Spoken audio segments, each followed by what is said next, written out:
Yep, it's time for A Link to the Past. I never actually played this game when I was a kid. I was more of a Sonic kid. But now that I'm much older and much wiser, you get to see my trash absolutely handed to me by a game that's only 3 years younger than me. Seriously, pick up a controller and see for yourself.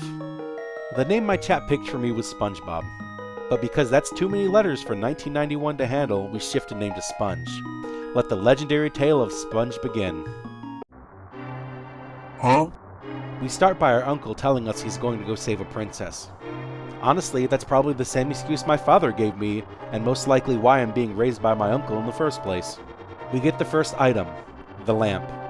This we will use to light our way and light our enemies on fire.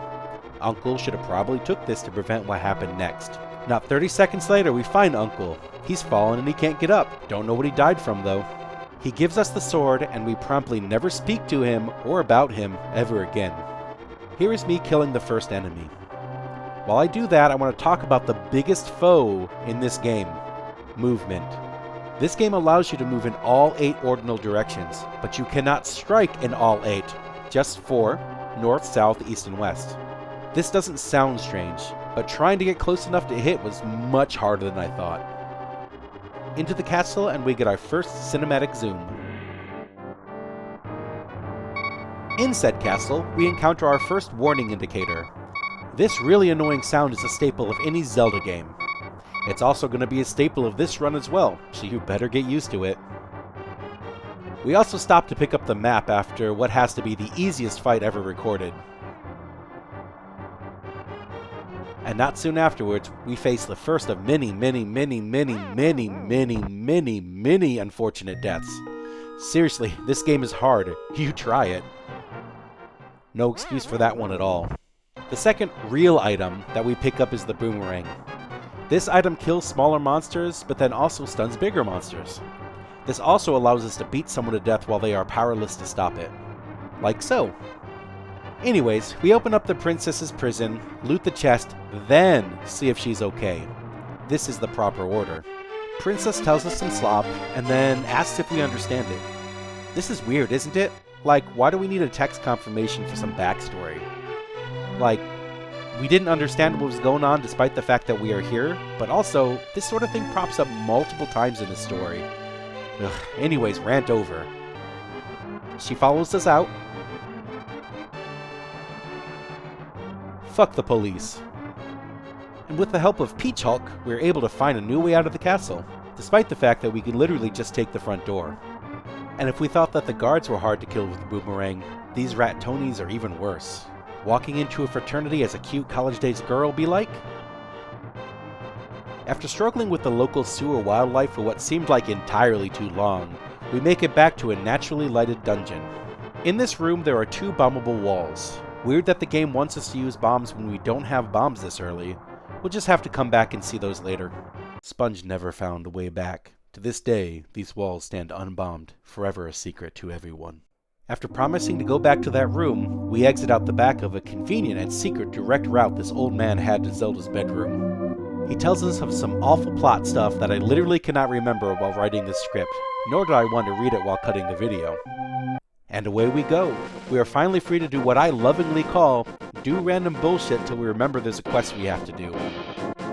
In this time, we cut a few lawns, kill people, get my fortune told and subsequently robbed, literally get bored to death by another elder, rob a dude's house, obtain class 3 ordinances, realize that I can't go back into the priest's secret passageway, found a fucking narc, cut some more grass, get scammed again with an overpriced bottle, not learning my lesson about talking to narcs, found the most life-saving device known to man outside of a 70-year-old's life alert band, for the 3rd fucking time, trespassed for a much more reasonably priced bottle, and after that we realize that we have a quest to do. X marks the quest spot. But the random bullshit didn't end because I wanted to try this minigame.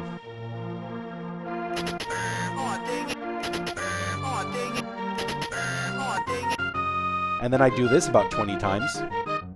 And then I remember I have a quest. And on the way, I get murked by an Octorok. Oh my god, I get sent back home after all that? This is gonna be a long video. After 15 more minutes of ADHD-fueled antics, we finally make it to the old dude. I'm just gonna call him Shawarma.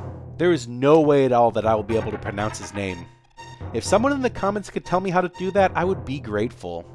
While I am being ADHD downloaded by this old codger, why not like and subscribe? It's the lifeblood of us small YouTubers, and those acts go a long way to keep us going at night. With no direction from Shawarma, we eventually find our way to the first dungeon, the Eastern Palace. Okay, so I lied to you all. I actually have played this when I was a lot younger. 30 years ago, I would get to this point and never be able to dodge these ink balls of death.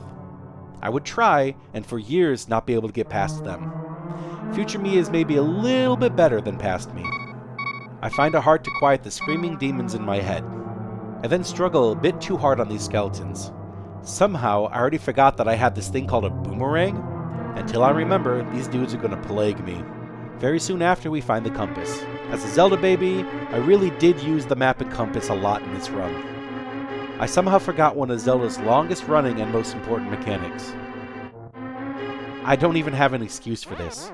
Seriously, there is something that is melting my brain while I play this game. I swear I was smarter than this when I woke up. Finding the map felt like some small accomplishment in the sea of failed gamer cred. This is a good time to talk about fairies. Each one gives you 5 hearts if you end up dying at some point. As I'm going to die a lot at a lot of points, I felt that catching a few of these extra lives for insurance was a great idea. Experience is the lifeblood of progress. The second time around, we end up with the Master Key. With this key comes the signature item of the Eastern Temple, the bow. And with this, and arrows, we'll be able to beat the boss and obtain the first amulet. One misfired shot in the dark adds my 3rd death to the rankings. Yo, what the fuck is this bullshit? Now, I've seen some speedruns of this game. I learned a little bit about tactics that they use for quick killing bosses. This is one that I learned. You just stand in the spot and shoot the bosses as they come around. I was not as fast or as accurate as they are, so obviously I had to improvise. I wasted so many arrows just barely whiffing a pixel or 2 from their hitboxes. And then the worst happens. I run out of arrows. A few swings later and I land a hit. It looks like you can kill them with the sword. I stand in such a way that the boss has to come to me diagonally. I figured that my diagonal jank hitboxes have an effect on him too. And it works. I downed the boss with my sword, and I one-shotted it too. After grabbing the heart and the Eastern Temple's MacGuffin, we are 1 dungeon down, and I have no idea how many more to go. Thank you guys for watching. I had a blast with this game in this video. Please like and subscribe. See you next time.